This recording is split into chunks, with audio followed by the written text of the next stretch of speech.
Estoy seguro que a todos los papás, a lo mejor no a todos, pero a la mayoría nos ha pasado que en algún festival de Navidad o de lo que sea de la escuela, en la escuela ahí nos dijeron, van a ser 1,000 pesos del vestuario, y ahí vas y pagas el vestuario, y vas y te presentas al festival, y tu hijo se quedó parado durante todo el festival.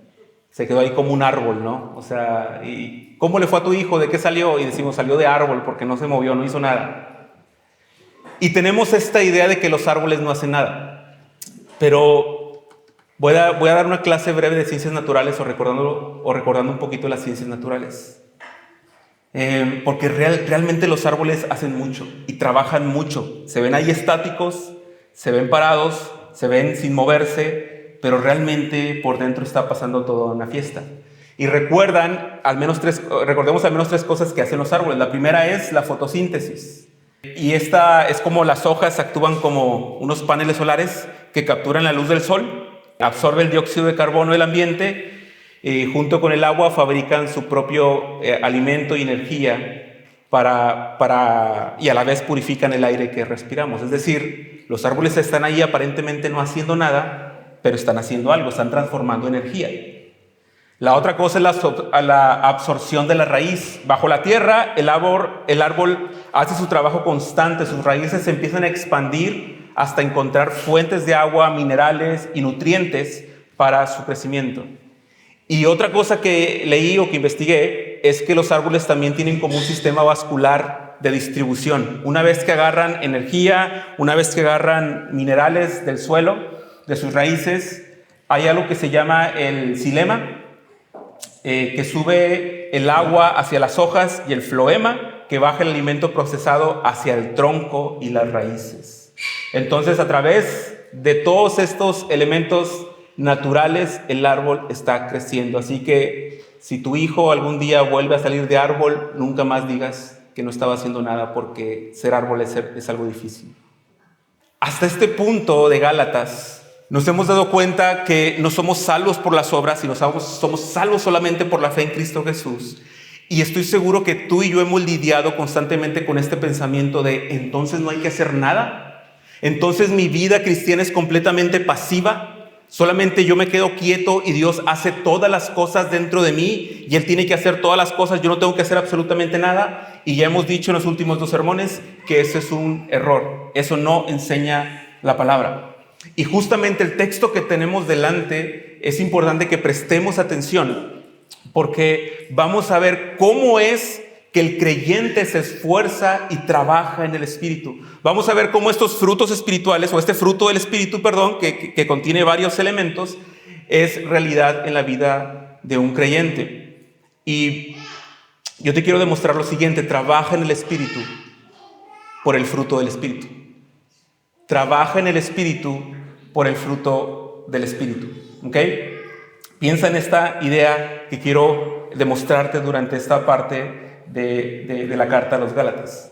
Toda la primera parte fue todo un tratado teológico. Una y otra vez, Pablo, somos justificados por la fe, no por las obras, y empezó a enseñar el falso evangelio que le están enseñando a los Gálatas. Y Pablo todo el tiempo estaba repitiendo esto, demostrándolo con la Biblia, demostrándolo con la historia de Abraham, con la historia de Sara, con la historia de Agar, con la historia de Isaac. Todo este tiempo estuvimos viendo cómo Pablo nos demostró una y otra vez que éramos salvos solamente por la fe en Cristo Jesús, y esto es por gracia. Pero ahora estamos en la parte donde Pablo nos está mostrando las conclusiones pragmáticas. ¿Cómo se mira el verdadero evangelio en nosotros? ¿Cómo se mira alguien que tiene una fe genuina en el evangelio?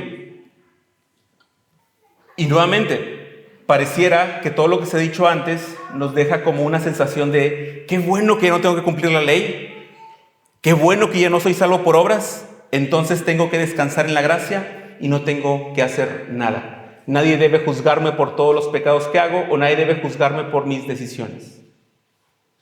Pero eso no es así, porque Pablo está dando una instrucción: anden por el Espíritu, trabajen en el Espíritu, por el fruto del Espíritu.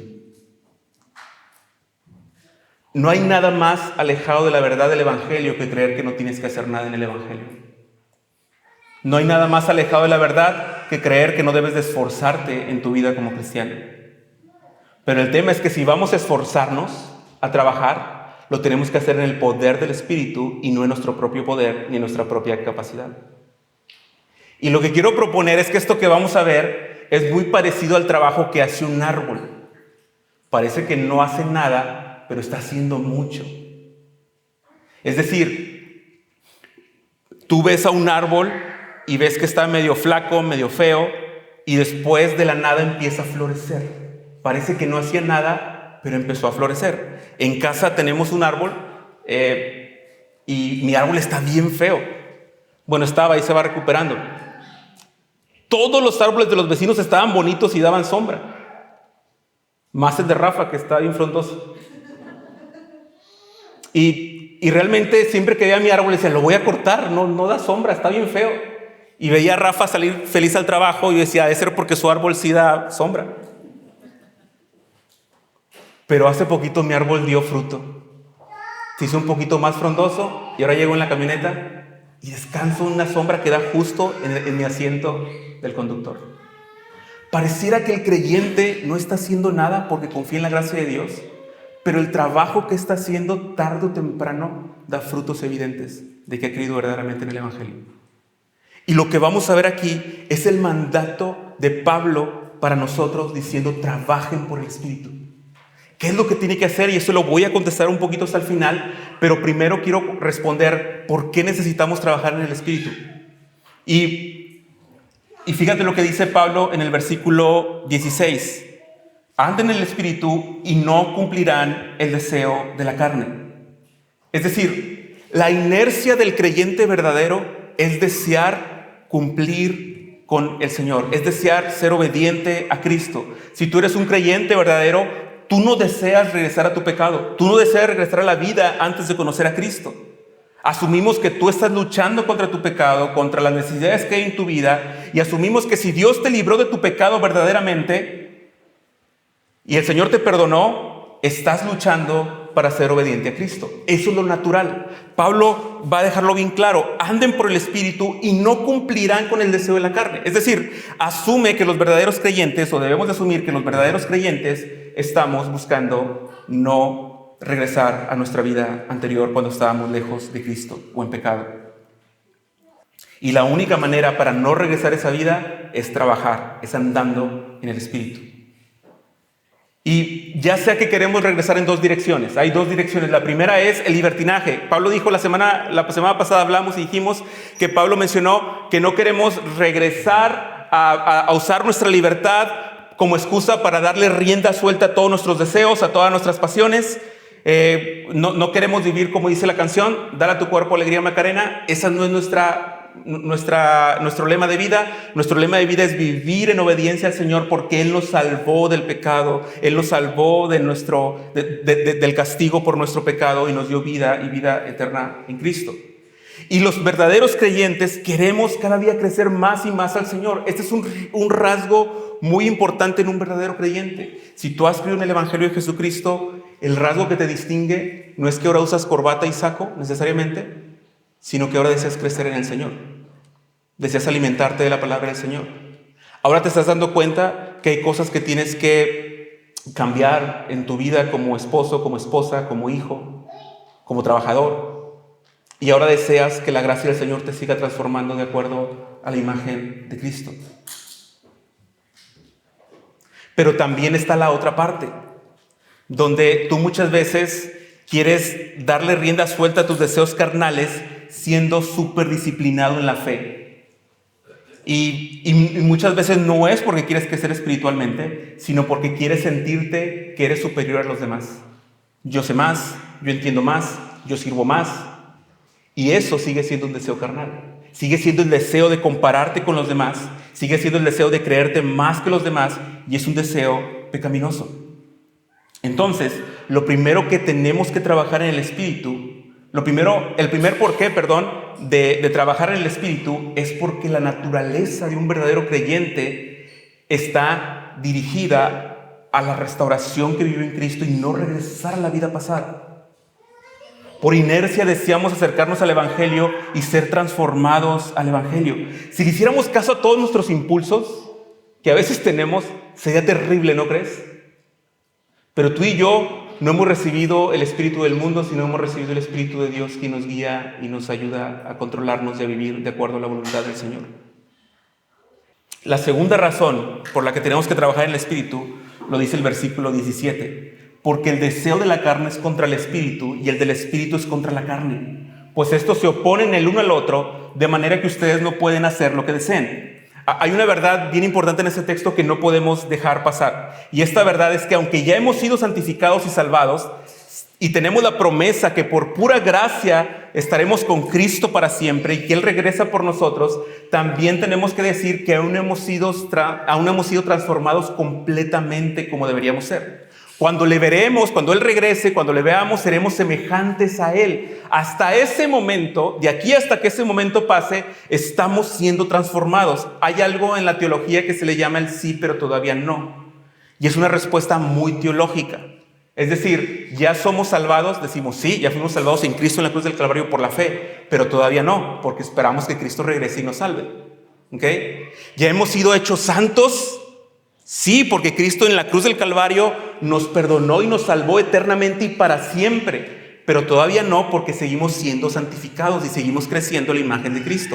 Esto es algo normal. Entonces Pablo aquí nos está explicando el segundo por qué andar en el Espíritu, y es porque seguimos nuestros deseos naturales, seguimos luchando contra ellos dentro de nosotros.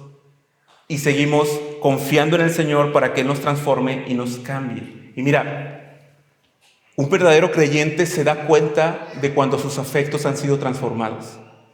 Va a haber ocasiones en las que cosas que te hacían sentir enojado, frustrado, con coraje, con odio, con rencor, con celos, de repente te das cuenta que en el crecimiento de tu vida cristiana ya no están. Y dices, caray, yo antes me enojaba por esto. Caray, ¿y por qué ahora hasta le quiero echar lonche a mi esposo? No, no es cierto. Hay muchas cosas que están pasando en la vida de un cristiano verdadero que está trabajando en el Espíritu. Y esto es justamente una premisa muy importante. La razón por la que debemos seguir trabajando en el Espíritu es porque seguimos creciendo y seguimos luchando contra el pecado.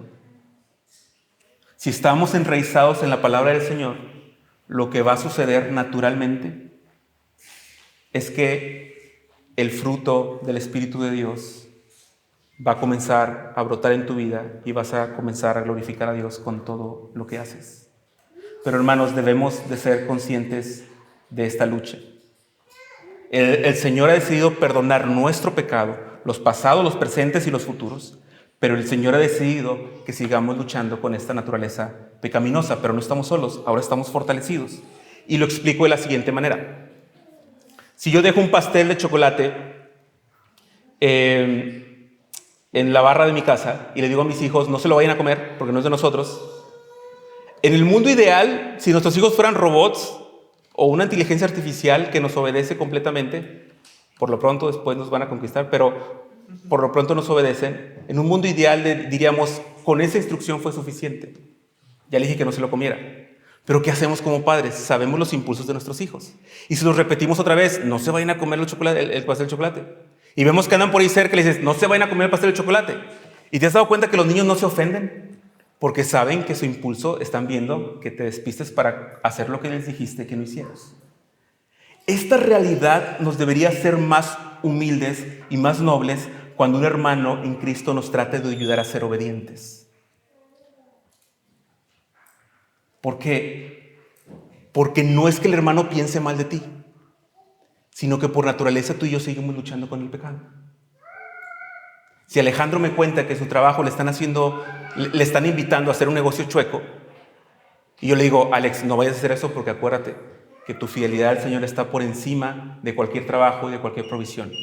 Si Alex me dice, pues que tienes, ni que fuera un ratero, ni que fuera un ladrón, pues ¿qué te pasa? ¿Por qué me dices eso? Alex no está entendiendo que tú y yo somos potencialmente tentados a equivocarnos. Lo que más bien debería decir Alex es, gracias, y ora por mí, porque es una tentación bien fuerte. Porque esta semana, si dije, y luego si me corren y no tengo para pagar lo necesario para mi familia, es diferente. Porque esta realidad nos hace estar alertas y nos hace cuidarnos unos a otros, no pensando mal de los otros, sino sabiendo que tú y yo seguimos luchando con los deseos de la carne. Esto debe ser súper normal. Debe ser súper normal animarnos unos a otros y estimularnos unos a otros, como dice Hebreos, al amor y a las buenas obras. Y no te debería de ofender. No deberíamos de ofendernos. Por eso más adelante Pablo va a decir, si alguien fuera sorprendido de alguna falla, ustedes con espíritu de mansedumbre, ayúdenle, restáurenle. Entonces, si un hermano algún día te dice algo, agradécelo. Porque Pablo está diciendo que el deseo de nuestra carne es contra el espíritu. Y cuando alguien nos advierte de algún peligro, deberíamos agradecerlo. ¿Por qué? Porque tú y yo seguimos luchando con una naturaleza pecaminosa.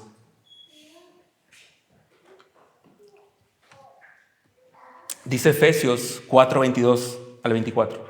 En cuanto a la pasada manera de vivir, despójense del viejo hombre que se corrompe según los deseos engañosos. Y renuévanse en el espíritu de su mente y vístanse del nuevo hombre, el cual en la semejanza de Dios ha sido creado en la justicia y santidad de la verdad. Este es el proceso de santificación. Estamos deshaciéndonos de las conductas antiguas que estaban enraizadas a nuestro pecado y a nuestra desobediencia, y ahora que hemos sido salvados por gracia, si tú has creído en Cristo Jesús como el Señor de tu vida, ahora Dios está renovando por el poder de su Espíritu esa naturaleza. Por eso te decía, aunque un hermano, aunque una persona se vea que no da frutos espirituales, debes de observar y debemos de ser pacientes con nuestros hermanos, con tu propia familia, porque algún día te pueden sorprender con una sombra, con un árbol, con una sombra que te ayuda tantito. Porque no está en nuestras capacidades obrar esos frutos o ese fruto. No está el pastor ni siquiera tiene la capacidad de convencer a alguien que sea obediente y que dé fruto. Y esto pasa muy a menudo y debemos de entenderlo bien como iglesia. Yo recuerdo en muchas ocasiones que había hermanas, cuando era pastor de jóvenes, que se acercaban conmigo y decía, hermano, por favor, ¿podría orar por mi hijo para que deje el alcohol? Yo puedo orar por su hijo, le puedo compartir el evangelio a su hijo, pero yo no le puedo garantizar que mi oración va a hacer que su hijo deje el alcohol.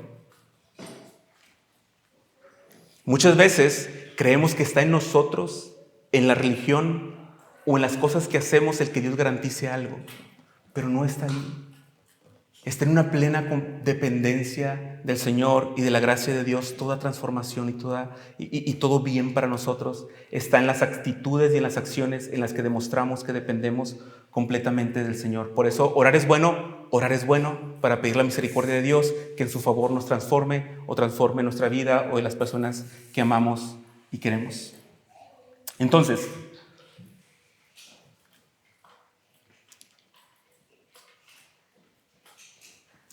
esto también debería, hermanos, ayudarnos a dejar de justificarnos tanto. Miren el lenguaje que muchas veces usamos.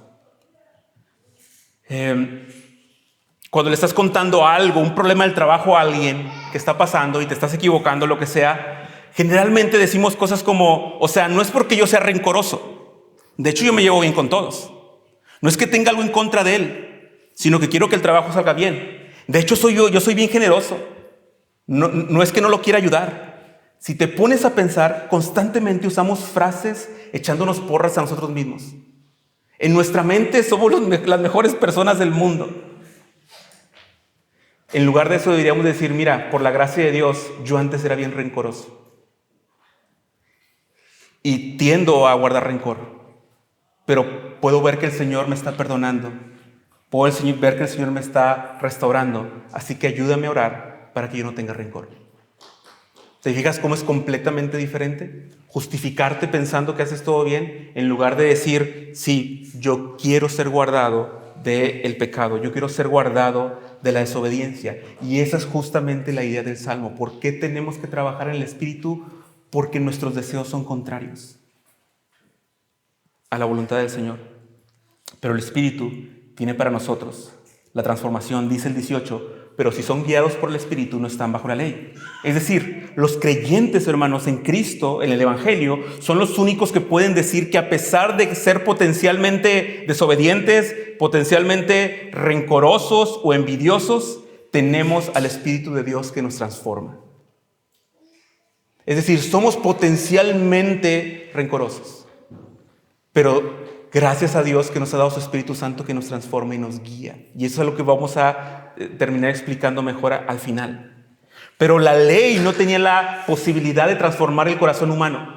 Por eso dice, ustedes ya no están bajo la ley, sino están bajo el Espíritu, están siendo guiados por el Espíritu. La ley solamente nos ayudaba a recordarnos y a mantenernos seguros al pueblo antiguo hasta que Cristo viniera, pero la ley no tenía la capacidad de transformar el corazón del ser humano. Pero el Espíritu de Dios tiene toda la capacidad y tiene todo el poder para transformar la vida de las personas.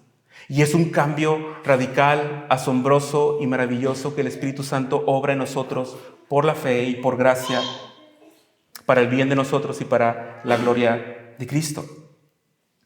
No somos tan buenos para cambiarnos a nosotros mismos. No somos tan buenos para dejar de ser envidiosos. No somos tan buenos para dejar cualquier acto pecaminoso. No somos tan buenos lidiando con las envidias. No somos tan buenos lidiando con el pecado. Solamente el Espíritu de Dios que nos transforma. Ese es un golpe de humildad. No eres tan bueno lidiando con lo que te hace daño. No eres tan bueno lidiando con lo que hace daño a tu familia. No eres tan bueno lidiando tú solo con las necesidades que tienen tus hijos. Necesitamos el Espíritu de Dios que nos transforma y nos transforma por el poder de su palabra. Y a partir del versículo 19 tenemos el texto, uno de los textos más famosos, ¿no? ¿Cuántos se lo saben desde niños? Este texto, yo me sé varias canciones con estos textos. Con la segunda parte, con la primera no. Obviamente de niños no nos hacían cantar inmoralidad, sensualidad, idolatría, hechicería. Nos hacían cantar gozo, paz, paciencia y bondad, ¿ok? No nos hacían cantar la primera parte. Pero en la segunda parte tenemos el menú que nos presentan ambos caminos. Las obras de la carne, las obras de alguien que vive confiando en sí mismo para ser justificado, confiando en sí mismo para lidiar con su propio pecado, y el fruto de las personas que dependen completamente del Señor. Y las leímos ya. ¿Cuáles son estas cosas? Dijimos que manifiestas son las obras de la carne, dice el versículo 19, las cuales son inmoralidad, impureza, sensualidad, idolatría, hechicerías, enemistades, pleitos, celos, enojos, rivalidades, disensiones, herejías, envidias, borracheras, orgías y cosas semejantes, contra las cuales les advierto, como ya les he dicho antes, que los que practican tales cosas no heredarán el reino de Dios. Ahora, en la semana voy a compartir con ustedes un documento que me gusta mucho de un pastor que da una definición corta pero teológica de cada uno de estos elementos que viene aquí. No quiero pasar el tiempo aquí explicando cada uno de ellos, ¿ok? Pero voy a mandar estas definiciones que son interesantes. Yo quiero enfocarme aquí en por qué, en cuál es la intención de que Pablo mencione todas estas obras. Y la primera intención, hermanos, es completamente evaluativa. Es decir, si tú deseas justificarte a ti mismo, deseas vivir de acuerdo a tus obras, lo que hay para ti para el menú es cualquiera de estas cosas. Y esto es interesante porque puedes pensar en los fariseos que eran arrogantes y orgullosos, aparentemente cumplían con la ley y se veían pulcros, pero Jesús les dijo que eran sepulcros blanqueados. Es una frase que habla de una tumba que está muy bonita, pero obviamente sigue siendo una tumba y adentro hay una persona muerta. Y Jesús les decía a los fariseos, ustedes se ven muy bonitos por fuera, pero por dentro están muertos. ¿Te acuerdas de la oración del fariseo en Lucas 18 que decía, Dios, te doy gracias porque no soy como los demás hombres, ni como este recaudador de impuestos? Yo oro, yo ofrendo, yo hago esto, yo hago lo otro, mientras que el publicano pedía por misericordia. Es decir, cuando tú vives queriendo justificarte a ti mismo y confiando en tus propias obras, lo que va a dar fruto en tu vida son estas obras de la carne. Y por otro lado están, lo que ya dije, los que pueden vivir de una manera desenfrenada, sin querer que nadie les diga nada, sin ley, sin ninguna dirección, también va a producir este tipo de las obras de la carne. Ambos caminos van a producir este fruto. Tú podrías pensar, bueno, es que yo me equivoco un poco en ser legalista, yo me equivoco un poco en ser enojón, yo me equivoco un poco en que me gusta pelear un poquito con la gente. Pero, hermanos, las cosas graves de esta lista, que podrían parecer más graves que otras, pero todas son graves, Pero las cosas graves de esta lista están en el mismo costal de las cosas que muchas veces pensamos que no son tan graves. Mira cómo en esta lista hay pecados que respetamos, entre comillas, un poquito más y no los vemos tan graves. ¿Como cuáles? Como los pleitos, los celos, los enojos, las rivalidades y las disensiones. Ese tipo de cositas a veces las respetamos mucho, ¿no creen? Decimos, es normal. No puedo ser monita de oro para caerle bien a todos. Y tenemos muchas frases para justificar o solapar pecados que lo único que nos demuestran es que estamos confiando en nuestras obras y en nuestra carne. Pero muchas veces tú te sientes seguro porque dices, no, inmoralidad, no, claro que no, impureza, sensualidad, no, claro que no, yo soy fiel a mi esposa, yo estoy haciendo bien las cosas en esa área, yo estoy bien, yo no soy como esos que andan allá viviendo una sexualidad desenfrenada. Pero a la vez, no has lidiado con tu propio egoísmo, con tu propia envidia, con tu rivalidad y con todas estas cosas que están aquí que afectan de la misma manera. ¿Y por qué digo que afectan de la misma manera? Porque al final Pablo dice que los que practican tales cosas, los que se mantienen en esa condición de no moverse, de no cambiar, de no acercarse a la palabra, de no arrepentirse, quienes se mantienen en eso, obviamente es porque no han creído en el Evangelio de Jesucristo, pero quienes se mantienen y practican tales cosas no heredarán el reino de Dios. Tanto las cosas que tú consideres muy graves como las cosas que no consideres tan graves. Pero fíjate cómo comienza hablando sobre la inmoralidad sexual, sobre la impureza, sobre la sensualidad. Tiene que ver con las relaciones sexuales fuera del matrimonio y con toda práctica que vaya en contra de la naturaleza y el mandato bíblico. Pero mira también cómo la sensualidad es una sexualidad desenfrenada. No solo es fornicación o adulterio, sino es la parte de utilizar nuestro cuerpo como un objeto sexual para seducir y tentar a otros con intenciones meramente pasionales y egoístas. Y escuchas eso y dices, sí, eso es una obra de la carne definitivamente, y eso está mal. Pero ¿sabes qué también está mal? Todas las partes cuando tú estás siendo egoísta y no estás viendo por el bien de tus hermanos. Cuando tú criticas y juzgas a tus hermanos. Eso también es una obra de la carne. Y permanecer en esas cosas muchas veces demuestra que a lo mejor no hemos creído verdaderamente en el Evangelio de Jesucristo. ¿Por qué? Porque el que ha creído en Cristo Jesús, tarde que temprano ese arbolito va a dar una buena sombra. Y después tenemos los pecados que hemos mencionado: enemistades, pleitos, celos, enojos, rivalidades, herejías, envidias.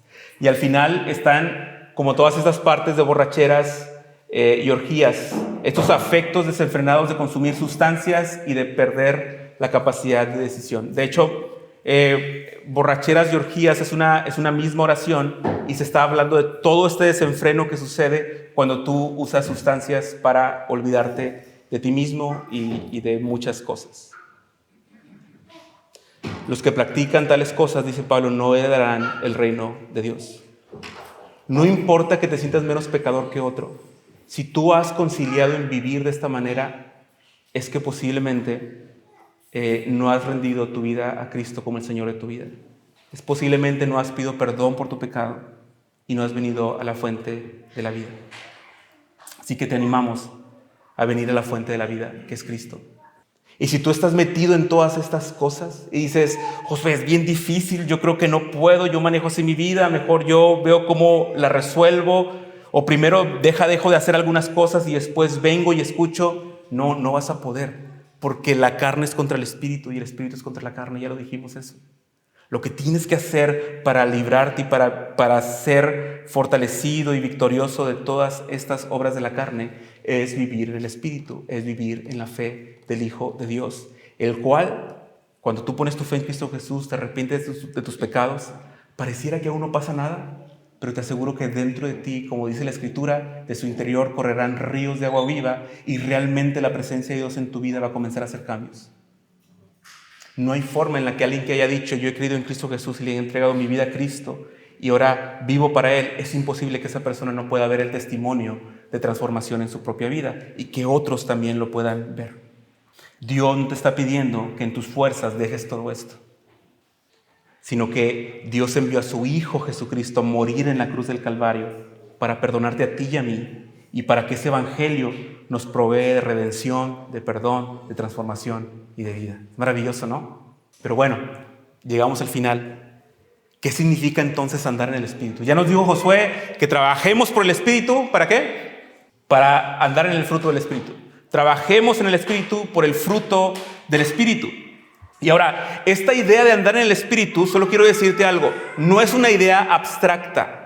No es una idea mística que se le está ocurriendo aquí a Pablo. Andar en el Espíritu, ¿qué es? Como que cerrar los ojos, levantar las manos o ponerme en alguna posición o levantarme a cierta hora de la mañana que me dé el sol o ir a las pirámides para el equinoccio de primavera o cosas de esas. No, andar en el Espíritu es una verdad teológica e histórica y te la quiero explicar. En el Antiguo Testamento, el pueblo de Dios, cuando recibió el pacto, te acordarás de esto en Éxodo, porque ya lo hemos mencionado, ellos no obedecieron a este pacto. Dice Jeremías 31, vienen días, Jeremías 31 y 33, vienen días en que haré un nuevo pacto. Y lo que involucra este nuevo pacto es que pondrá su ley dentro de ellos y sobre sus corazones la escribirá. Es decir, en el nuevo pacto, a diferencia del pacto antiguo que fue hecho, en el nuevo pacto el pueblo de Dios iba a ser un pueblo obediente, porque la ley de Dios o los mandatos de Dios ya no iban a estar escritos en unas piedras, como con Moisés, sino que en el pueblo de Dios ahora el mandamiento de Dios y la ley de Dios iba a estar escrita en nuestro corazón y en nuestra mente.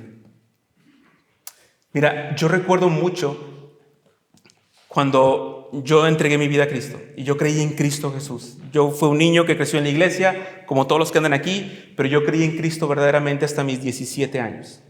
Y yo tocaba, era músico malo, wannabe, pero tocaba. Y mi mayor sueño era tocar en un montón de bares y de lugares, fuera de la iglesia, obviamente. No estoy diciendo que los que sirven como músicos o trabajan de músicos en otros lados sea pecado. Estoy diciendo que para mis adentros, mis intenciones no eran correctas. Y recuerdo que una vez un grupo de música me buscó y ya era un grupo reconocido. Ocupaban a alguien que tocara el piano. Y después de eso, era conocido de mi familia por ahí. Hicieron audiciones, me hablaron, me dijeron, tal vez hay una posibilidad porque eres menor de edad. Tendríamos que hablar con los que tenemos contrato donde tocamos. Si nos dan chance, te vamos a capacitar y vas a entrar a tocar con nosotros. Y yo recuerdo a mis 17 años saltar de una cama a otra, de la felicidad de que había la remota posibilidad de ser músico de esa banda que era reconocida. Pero fue un campamento.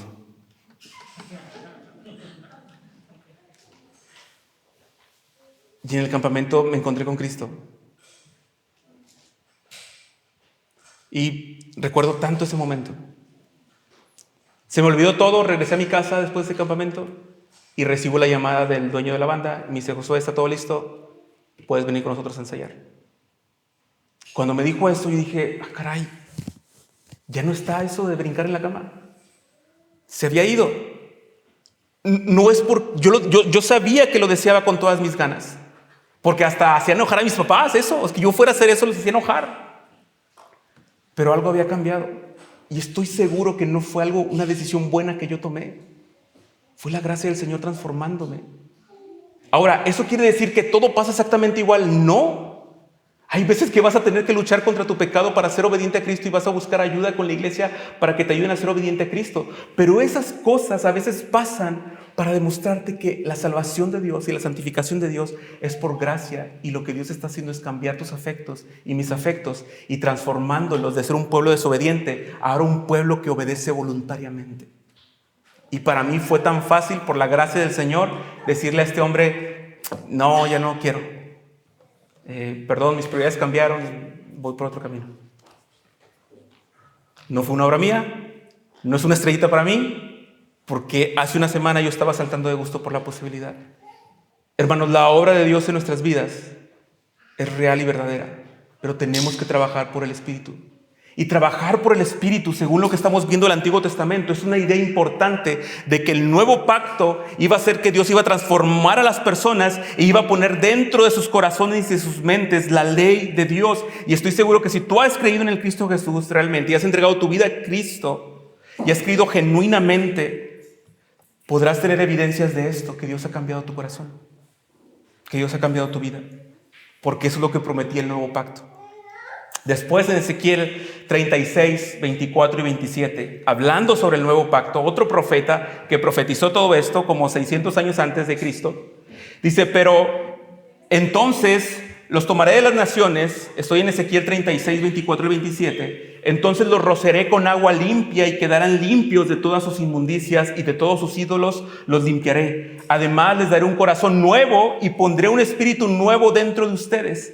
Quitaré de su carne el corazón de piedra y les daré un corazón de carne. Pondré dentro de ustedes mi espíritu y haré que anden en mis estatutos y que cumplan cuidadosamente mis ordenanzas. Cuando Pablo está hablando de andar en el Espíritu, está haciendo alusión a toda esta teología histórica que hay en la palabra, de que en algún momento en el nuevo pacto, por la muerte de Cristo Jesús en la cruz del Calvario, Dios iba a poner su Espíritu dentro de nosotros, iba a escribir su ley dentro de nosotros. Y lo que iba a suceder es que Él iba a cambiar nuestro corazón de piedra a un corazón duro, que no acepta la palabra del Señor, un corazón duro que no acepta la voluntad del Señor. Por su gracia y por su obra en la cruz del Calvario, Dios iba a transformar ese corazón de piedra y lo va a hacer un corazón sensible que ahora era obediente. ¿No te han sorprendido tus hijos de repente que son obedientes? Porque de repente tienen esos chispazos, ¿no? Que les dijiste algo y sí, mamá, sí lo voy a hacer. Tú dices, ay. Bueno, Dios está haciendo eso en nosotros de manera voluntaria.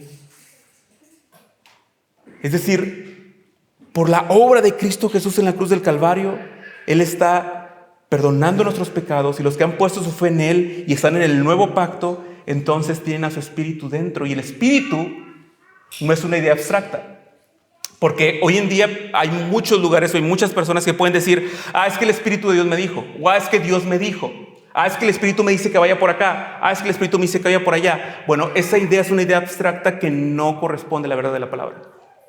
Porque la forma en la que el Espíritu de Dios actúa, según históricamente hablando, dice Ezequiel 36, en el 26 y al 27, que el Espíritu hará que anden en sus estatutos y que cuiden y que cumplan cuidadosamente sus ordenanzas.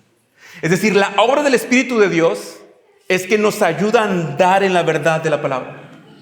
La obra poderosa del Espíritu de Dios es que si yo estoy yendo por un camino que la palabra dice que no es el camino correcto, que es un camino de muerte, aunque yo piense que es bueno para mí, y cuando vamos a la Escritura y leemos la palabra, el Espíritu está obrando en nuestras vidas para que atesoremos la palabra y para que seamos obedientes a la palabra de manera voluntaria, de manera incluso gozosa, aunque a veces nos cueste trabajo, aunque a veces nos duela.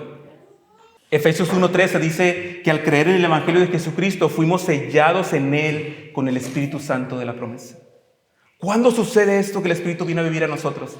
Cuando creemos en el Evangelio de Jesucristo, cuando nos arrepentimos de nuestro pecado y creemos en el Evangelio de Jesucristo. Somos sellados con el Espíritu Santo de la promesa. Pero yo te diría todavía más, antes a eso, el Espíritu ya está orando en ti, porque Juan dice que el Espíritu convence de pecado y de juicio. Y la obra que está haciendo el Espíritu de Dios en este momento y durante este tiempo y en nuestras vidas, muchas veces es guiándote al arrepentimiento y a la fe en Cristo Jesús. Ese es el poder del Espíritu Santo. Y lo que hace el Espíritu Santo es que pone la ley de Dios, los estatutos de Dios, los mandamientos de Dios en nuestro corazón y en nuestra mente. Tener el Espíritu de Dios implica que Dios quitó ese corazón duro de piedra que no quería obedecer a Dios y puso un corazón sensible a la voluntad y a la palabra del Señor. Entonces, en la matemática bíblica, hermanos, es imposible que alguien diga que nació de nuevo, que confía en Dios y que se mantenga practicando las obras de la carne sin luchar contra ellas. Fíjate lo que estoy diciendo. Es imposible que alguien que diga que nació de nuevo y que confía en Dios y que cree en Cristo Jesús se mantenga practicando las obras de la carne sin luchar contra ellas. Lo que nos distingue es nuestra lucha. Lo que nos distingue es que ahora tenemos el Espíritu de Dios que nos hace luchar contra todo aquello que nos amedrenta y nos tienta a ser desobedientes. En la cruz del Calvario, hermanos, Él ofreció para nosotros toda provisión espiritual para ser obedientes. Mira lo que dice Juan 7, del 38 al 39. El que cree en mí, Como ha dicho la Escritura, de lo más profundo de su ser brotarán ríos de agua viva. Y él decía esto del Espíritu que iban a recibir los que habían creído en él. Porque el Espíritu no había sido dado todavía, pues Jesús aún no había sido glorificado. Esta maravillosa idea de que de nuestro interior corren ríos de agua viva, piénsalo como estas fuentes de agua, esta imagen maravillosa que nos está mostrando, que sacian, que inundan, que llenan. Bueno, esto es lo que está brotando de tu ser, si has creído en Cristo Jesús, para ser obediente a Cristo. Dice Gálatas 3, 13, 14. Cristo nos redimió de la maldición de la ley, habiéndose hecho maldición por nosotros, a fin de que en Cristo Jesús la bendición de Abraham viniera a los gentiles, para que recibiéramos la promesa del Espíritu mediante la fe. Y este versículo es clave. ¿Por qué murió Cristo? Porque absorbió la maldición de la ley, pagó por nuestro pecado, para que pudiéramos recibir el Espíritu Santo, y el Espíritu Santo nos guía, y entonces el Espíritu Santo nos conduce de acuerdo al plan histórico de Dios para nosotros. Y caemos en el fruto del Espíritu. Te tenía que decir todo esto, porque no sé tú, pero cuando yo leo Gálatas 5 del 22 al 25, me empiezo a hacer chiquito. Más cuando regañé de más a alguno de mis hijos. Más cuando le hablé de una forma no apropiada a mi esposa o a algún hermano en Cristo. Más cuando todo el día estuve frustrado por algo. Leo este texto y me hace sentir chiquito. ¿Te pasa? Porque dice que el fruto del Espíritu, ¿qué es? Gozo, amor, gozo, paz, paciencia, benignidad, bondad, fidelidad, mansedumbre, dominio propio. Contra tales cosas no hay ley. El problema es que toda la vida a mí me enseñaron que tenía que cumplir con estas cosas. Pero esta es la buena noticia. No son cosas con las que tienes que cumplir. Y me acabas de escuchar bien. No son cosas con las que tú tienes que cumplir, sino es el resultado de esas fuentes de agua de vida que vienen de la cruz del Calvario que Dios está formando en ti por su gracia y por su muerte. Tú no tienes la capacidad de cumplir con estas cosas. Esta lista de cosas tan impresionante que refleja el carácter de Cristo y el amor de Cristo por nosotros es lo que esas fuentes de agua de vida están haciendo en tu vida si has puesto verdaderamente tu fe en Cristo Jesús. Y no importa qué esté pasando en tu vida, no importa que no te sientas capaz para lidiar con lo que está pasando en tu vida, este fruto sigue corriendo en tu vida por la muerte de Cristo Jesús en la cruz del Calvario. No estamos pensando en todas las cosas que tienes que hacer, sino estás pensando en todas las cosas que Dios va a hacer en tu vida por la fe. Y eso es maravilloso. Y termino explicando. Entonces, Josué, ¿a qué te refieres con trabajar en el Espíritu? Acuérdate del árbol. ¿Qué hace el árbol? El árbol simplemente planifica su crecimiento para recibir sol, para recibir minerales y para que esos minerales y esos nutrientes fortalezcan su vida. Lo que hacemos como hijos de Dios cuando hablamos de trabajar en el Espíritu es que perfilamos toda nuestra vida para recibir la palabra del Señor, para recibir la gracia del Señor por medio de su palabra, para ser obedientes. Por eso las disciplinas espirituales son tan importantes. Pero escucha esto, porque hay un libro que recomiendo mucho leer que se llama Hábitos de Gracia. Y el título completo de este libro se dice Hábitos de Gracia, disfrutando a Jesús a través de las disciplinas espirituales. ¿Por qué? ¿Los fariseos eran disciplinados en las disciplinas espirituales? Sí, lo eran y eran muy buenos. Pero ellos no estaban yendo a encontrar el Evangelio de Jesucristo en la palabra.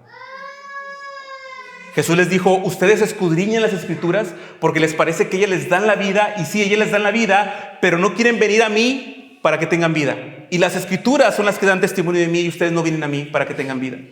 Cuando pensamos en trabajar en el Espíritu, en este esfuerzo en el Espíritu, es justamente esforzarnos por acercarnos a la palabra del Señor para conocer más y más el Evangelio de Jesucristo, para quedar más y más embelesados con la verdad de Cristo Jesús, muriendo en la cruz del Calvario, proveyendo para nosotros estos ríos de agua viva que nos transforman, nos fortalecen y nos animan, nos consuelan y nos perfilan para seguir viviendo en esperanza. Y todo lo que hacemos, somos como esos árboles que parecen inmóviles, que no están haciendo nada por sí mismos, pero recibir la palabra que puede salvar nuestra alma, pero como dice Santiago, pero escuchar la palabra, no siendo oidores olvidadizos, sino hacedores de la obra, es justamente lo que implica trabajar y luchar por el Espíritu. Porque yo me estoy acercando a la palabra no para presumir que sé más, sino me estoy acercando a la palabra dependiendo del Espíritu Santo para mi transformación. ¿Se acuerdan? Antes en la iglesia teníamos un pizarrón donde todos anotábamos los capítulos leídos. Decían, capítulos leídos, no 3, no 4, no 5, 6. Y lo sumaban y decían, en la clase de adolescentes leyeron 30 capítulos esta semana, ¿no? Y yo recuerdo que cuando iba a la iglesia era el hijo del pastor y pues era penoso que el hijo del pastor no llegara con capítulos leídos. Y en el camino, cuando se me olvidaba leer los capítulos, yo siempre leía el Salmo 121, 122, 123, 124, 125 y 126, porque están bien cortitos. Y cuando llegaban y me preguntaban, y decían, no, hombre, nada más puede leer 6 esta semana, ¿no?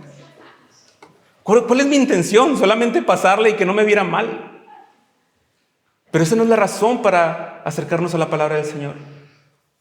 Esforzarnos en el Espíritu es acercarnos a la palabra del Señor para entender el Evangelio, para conocer el Evangelio y para orar para que esto pueda producir un cambio verdadero en mi vida. Que esta palabra, como las guías estas vasculares de los árboles, lleven esta verdad a todas las áreas de mi vida.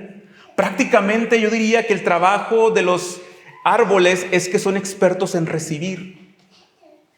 Y trabajar por el Espíritu es convertirnos en expertos en recibir la palabra. Por todas las maneras posibles. Buscando la transformación de nuestras vidas. Por el Evangelio de Jesucristo. Por eso, si tú estás pensando que no tienes mucho que hacer o que no hay trabajo que hacer, no. Pablo nos está mandando a andar en el Espíritu para que la obra del Espíritu sea en nuestra vida. No es solo venir a la iglesia. Y no es venir a la iglesia por venir a la iglesia. Es venir a la iglesia porque adoramos a Dios juntos, porque tenemos comunión unos con otros, pero porque escuchamos la palabra de Dios predicada y Dios quiere hablarnos en este momento de nuestra vida para ser transformados. No es solo que tú lees la Biblia con tus hijos en la noche, como un requisito de que ya duérmanse, sino que hay que hacer preguntas, hay que preguntarles cómo están entendiendo la palabra. Queremos que ellos asimilen la palabra, queremos que conozcan la palabra. No es que orar en las mañanas sea porque el dicho de que el que madruga Dios lo ayuda sea cierto, sino que sencillamente oramos diariamente y buscamos al Señor porque estamos conscientes de que somos necesitados y que necesitamos la gracia del Señor y que necesitamos tanto la ayuda del Señor. Todas las cosas que hacemos para nuestro crecimiento y para nuestro bien, como estos hábitos, como estas disciplinas espirituales, hechas trabajando por el Espíritu, hechas en fe, en esperanza, en arrepentimiento, son herramientas poderosas para que Dios esté construyendo en nosotros su fruto. Por eso recuerda el árbol, que aparentemente no hace nada, pero hace mucho. Y tal vez tu vida y mi vida necesiten de un cambio significativo en este momento. Y lo puedas ver inmensamente difícil. ¿Sabes qué tienes que hacer? Como el árbol, recibir la palabra que puede transformar tu vida. Porque la palabra de Dios es viva y eficaz. Y es más filosa que toda espada, filos que penetra hasta lo más profundo del corazón, discierne los pensamientos y transforma el alma. La ley de Jehová es perfecta que transforma el alma. Los mandamientos de Jehová son justos, todos justos. Deseables son más que el oro y más que mucho oro afinado. Y son más dulces que la miel, dice el Salmo. Hermanos, la palabra del Señor, cómo recibimos la palabra del Señor, es ese trabajo que hacemos para andar en el Espíritu. Ese trabajo que hacemos para ser fortalecidos por el Espíritu. Así que dice el 24, pues los que son de Cristo han crucificado la carne con sus pasiones y deseos. Si vivimos por el Espíritu, andemos también por el Espíritu. No desaproveches ninguna oportunidad que se abra en la iglesia para tu crecimiento espiritual. Porque es lo que estamos haciendo, estimularnos unos a otros al amor y a las buenas obras. No desaproveches nada de lo que se planifica para poder crecer juntos en amor y crecer juntos en el Espíritu. Hermanos, esforcémonos por trabajar en el Espíritu, esforcémonos por andar en el Espíritu, sabiendo que su Espíritu produce en nosotros este fruto abundante por la muerte de Cristo Jesús en la cruz del Calvario. Padre, gracias por tu bendición. Gracias por tu obra en la cruz del Calvario. Y gracias porque hoy sabemos que nuestro esfuerzo en el Espíritu es necesario y es vital. Ayúdanos, Señor, a trabajar, a andar en tu Espíritu en todo momento, en toda circunstancia. Ayúdanos a esforzarnos y a disciplinarnos, a buscarte, sabiendo que de ti proviene todo nuestro bien, que de ti proviene toda nuestra bendición y nuestra gracia. Bendice nuestras vidas, bendice nuestras familias y susténtanos en tu gracia. Por Cristo Jesús lo rogamos y te bendecimos. Amén.